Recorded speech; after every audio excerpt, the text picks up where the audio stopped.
ഇവിടെ എന്റെ ചേട്ടാ ഇടയ്ക്കിടയ്ക്ക് ഇതൊന്നും മാഫി മുഷ്കിൽ മാഫി പുലൂസ് മാഫി എന്ന് മാഫി പറഞ്ഞോണ്ടാണ് ഫുലൂസ് മാഫി മുഷ്കിൽ. മാഫി ഫുലൂസ് മാഫി മാഫി മുഷ്കിൽ. പുലൂസ് മാഫി മുഷ്കിൽ അത് എന്ന് വെച്ചാൽ മറ്റേ എന്തോന്ന് സാധനല്ലേ? ആ. മാഫി ഫുലൂസ് എന്ന് പറഞ്ഞു കഴിഞ്ഞാല് കയ്യില് പൈസ ഇല്ല. മാഫി മുഷ്കിൽ എന്ന് പറഞ്ഞാൽ അതുകൊണ്ട് പ്രശ്നമില്ല. അത് തന്നെ ആ ഒരു ഡയലോഗ് പറഞ്ഞ് എപ്പോഴും അത് തന്നെ പറഞ്ഞോണ്ടിരിക്കും. മാഫി ഫുലൂസ് മാഫി മുഷ്കിൽ. സത്യം ഫുൾ ടൈം ഇതെന്ന് പറയും.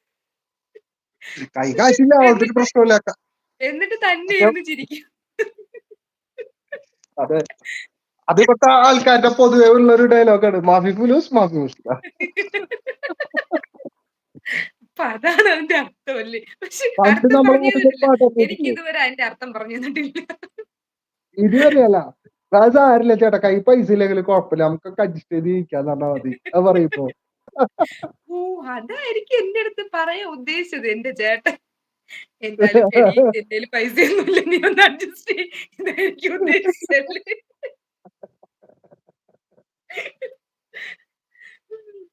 അയ്യോ അറിയാത്ത അയ്യോ ഭാഷയിൽ പറഞ്ഞിട്ട് ആ സങ്കടം തീർക്കുകയാണ്.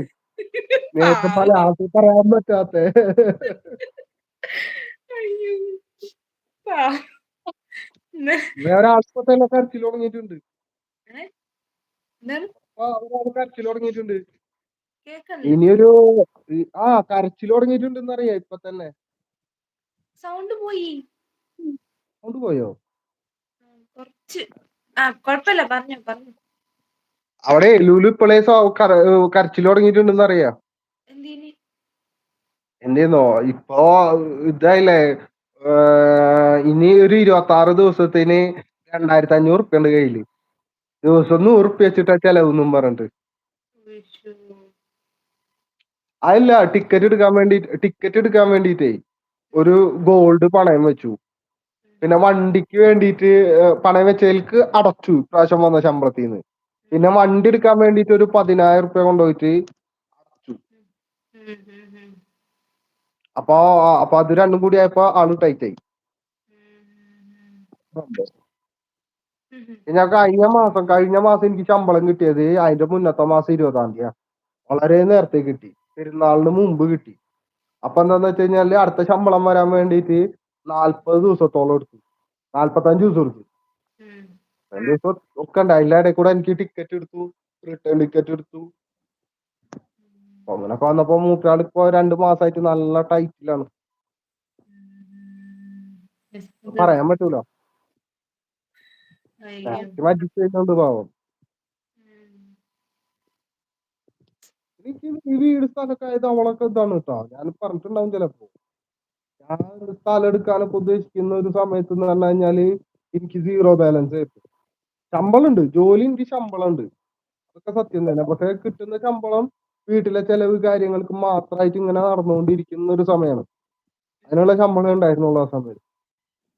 അവിടെ നിന്ന് ഇപ്പൊ ഈ സ്ഥലം എടുത്തു വീട് വെച്ചതിന്റെ പിന്നില് ഫുൾ ഫിനാൻഷ്യൽ ഐഡിയകൾ ഫുൾ അവളതാ. വീട് പണി വരെ, വീടൊക്കെ എല്ലാ മുക്കുമൂലയും അവളുടെ ഇഷ്ടത്തിന് മാത്രം പണിത്.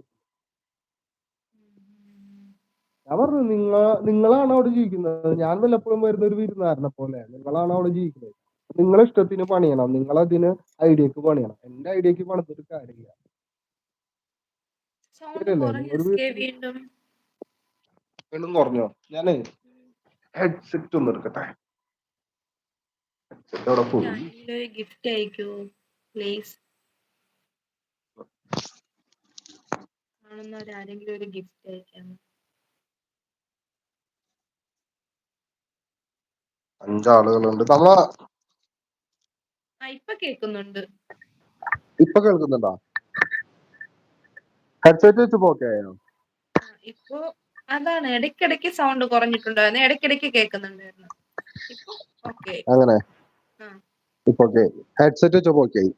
ഇനി അങ്ങോട്ട് പൊസിഷൻ ഒന്ന് മാറി ജനലിന്റെ അവിടേക്ക് ഇരുന്നു. ഈ നമ്മളെ വീട് പണിയുമ്പോഴേ സാധാരണ എല്ലാവരും ആണുങ്ങളുടെ ഐഡിയക്ക് അനുസരിച്ചാണ് വീട് പണിയാ, അല്ലേ? ആണുങ്ങളാണ് തീരുമാനിക്കുക, ഡിസൈൻ ചെയ്യുന്നതിനും എല്ലാത്തിനും ആണുങ്ങളാ തീരുമാനിക്കുക.